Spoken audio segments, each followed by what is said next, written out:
Hello everyone. ఈరోజు నేను వామాకుతో బజ్జీలు చేస్తున్నాను. దానికోసం చెట్టుకున్న వామాకులన్నీ శుభ్రంగా తుంచుకొని, ఫ్రెష్గా ఉన్న వామాకులు ఇవి పిల్లలు కూడా తినడానికి చాలా బాగుంటాయి. ఆకిస్తే తినడానికి ఇష్టపడరు కదా, ఇలా బజ్జీలు చేసి తినిపించామంటే దగ్గు జలుబు ఏమున్నా కూడా కంట్రోల్ అవుతాయి.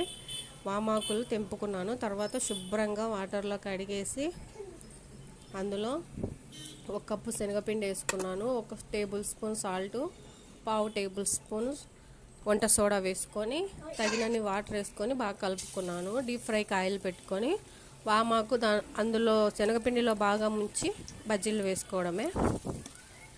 బాగా పొంగుతూ క్రిస్పీగా కరకరలాడుతూ వస్తాయి. ఇవి చాలా హెల్దీ అండ్ టేస్టీ వామాకు బజ్జీలు.